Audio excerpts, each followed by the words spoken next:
पूर्व deputy CM Tarachand ने कहा भाजपा सरकार को कि जम्मू कश्मीर के लोगों के धैर्य की परीक्षा ना ले। नमस्कार, चैनल में देख रहे हैं आप और मैं हूं शिल्पा शर्मा। साफ तौर पर ताराचंद ने ये कहा, पूर्व डिप्टी सीएम ताराचंद ने कहा कि भाजपा सरकार अब जम्मू कश्मीर की आम जनता के धैर्य की परीक्षा ना ले। ये साफ तौर पर ताराचंद ने कहा है। आपको बता दें कि हाथ से हाथ जोड़ो यात्रा शुरू हो चुकी है, जहां पर 8वें दिन हाथ से हाथ जोड़ो यात्रा पहुंच चुकी है। और आपको बता दें कि ताराचंद के नेतृत्व में चांबा, अखनूर क्षेत्रों में ये यात्रा शुरू की गई। और हाथ से हाथ जोड़ो यात्रा, आपको बता दें कि जिस तरीके से कांग्रेस पार्टी ने सबसे पहले भारत जोड़ो यात्रा शुरू की थी और वहीं पर अब हाथ से हाथ जोड़ो यात्रा जो है वो शुरू की गई है, जहां पर कांग्रेस पार्टी की तरफ से साफ तौर पर यह कहा गया कि भारत जोड़ो यात्रा की सफलता के बाद अब हाथ से हाथ जोड़ो यात्रा शुरू की जाएगी। हाथ से हाथ जोड़ो यात्रा क्या है, आपको बता दें कि हाथ से हाथ जोड़ो यात्रा यानी कि अलग अलग नेता जो है वो अलग अलग क्षेत्रों में जाएंगे, जहां पर आपको यानी कि हर एक घर में एक चिट्ठी जो है वो दी जाएगी। ये चिट्ठी राहुल गांधी की चिट्ठी होगी, जहां पर साफ तौर पर भाजपा सरकार के खिलाफ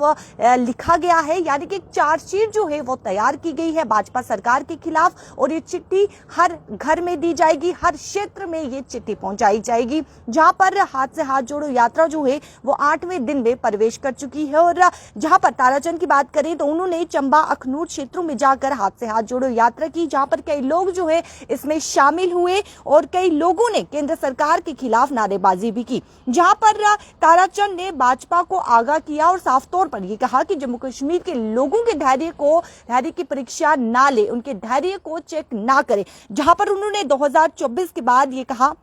कि जिस तरीके से 2024 के बाद विकास, रोजगार के अवसर और मूल्य वृद्धि पर नियंत्रण के नाम पर कुछ भी नहीं दिया गया, यानी कि साफ तौर पर निशाना कसते हुए ये कहा गया कि भाजपा सरकार ने वादे तो किए थे, रोजगार के वादे तो किए थे, डेवलपमेंट के, लेकिन कोई भी डेवलपमेंट या रोजगार जो है वो नजर नहीं आया। ये साफ तौर पर भाजपा सरकार पर निशाना कसा गया है। और जिस तरीके से रोजगार की अगर बात करें तो जहां पर अनएम्प्लॉयमेंट जो है वो आसमान छूती हुई नजर आ रही है, लेकिन वहीं अगर दूसरी तरफ देखा जाए तो जहां पर स्टार्टअप का भी रास्ता जो है वो शुरू किया गया है, जहां पर युवा जो है वो बढ़ चढ़कर स्टार्टअप में भाग ले रहे हैं और भिन्न भिन्न तरीके से, अलग अलग तरीके से स्टार्टअप जो है वो युवाओं ने शुरू किया। जहां पर अगर आप देखते हैं यूनिवर्सिटी में अलग अलग लेक्चर दिए जाते हैं, जहां पर युवाओं को यह सिखाया जाता है कि अगर सरकारी नौकरी नहीं है तो उसके बावजूद भी आपको अपने पांव पर किस तरीके से खड़ा होना है। लेकिन वहीं पर ताराचंद का साफ तौर पर यह कहना है कि भाजपा सरकार ने 2014 के बाद विकास, रोजगार का बस वादा ही किया, कोई भी रोजगार जो है,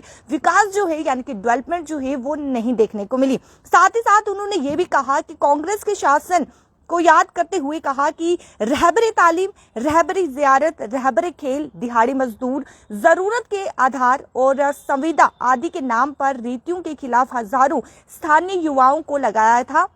जिन्होंने 3-4 साल से भिन्न वेतन किए हैं। यानी कि उन्होंने अपने कार्यकाल को याद करते हुए कहा कि इन प्रकार से युवाओं को लगाया गया था। लेकिन वहीं पर भाजपा सरकार की बात करें तो साफ तौर पर यह ताराचंद का कहना है कि भाजपा सरकार की बात करें तो उनके कार्यकाल में कोई भी ऐसा रोजगार या डेवलपमेंट जो है वो देखने को नहीं मिली। जहां पर आपको ये भी बताते चले कि युवाओं के लिए उन्होंने ये भी कहा कि पढ़े लिखे बेरोजगार अब खुद को मौजूदा सरकार से ठगा हुआ महसूस करते हैं। उन्होंने ये भी कहा कि जिस तरीके से कई पेपर लीक के मामले जो है वो सामने आते हैं, जहां पर धांधलियां जो है वो देखने को मिलती है। और वहीं पर उन्होंने ये कहा कि युवा, पढ़े लिखे युवा जो है वो अपने आप को केंद्र सरकार में ठगा हुआ यानी कि मौजूदा सरकार में ठगा हुआ महसूस करते हैं। जहां पर साफ तौर पर उन्होंने ये कहा कि आवश्यक वस्तुओं की कीमतों में वृद्धि अब चिंता का विषय है। ताराचंद ने कहा कि जिस तरीके से उन्होंने जम्मू कश्मीर के पूर्ण राज्य का दर्जा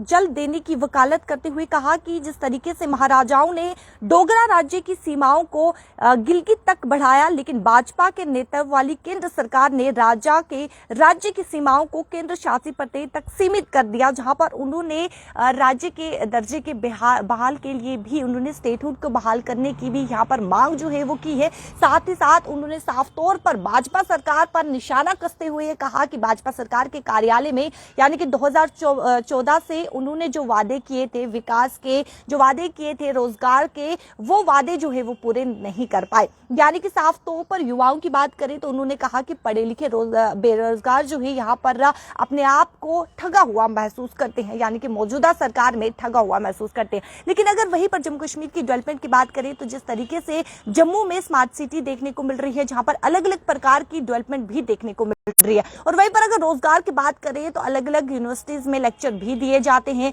जहां पर स्टार्टअप के अलग अलग तरीके भी अपनाए जाते हैं, और युवा जो है वो कई प्रकार के स्टार्टअप जो है वो शुरू कर चुके हैं और अलग अलग प्रकार के रास्ते भी अपना चुके हैं। और साथ ही साथ आपको बताते चले जाते मैं आपको बताते चलूं कि जिस तरीके से ताराचंद ने, एक्स डिप्टी सीएम ताराचंद ने साफ तौर पर भाजपा सरकार पर निशाना कसा है, और उन्होंने ये कहा है कि जम्मू कश्मीर के लोगों के पेशेंस की परीक्षा, यानी कि उनके धैर्य की परीक्षा ना ले। इसको लेकर आपकी क्या कुछ राय है, आप इसको किस तरीके से लेते हैं? अपनी राय कमेंट सेक्शन पर जरूर रखिएगा और मुझे दीजिए इजाजत। नमस्कार।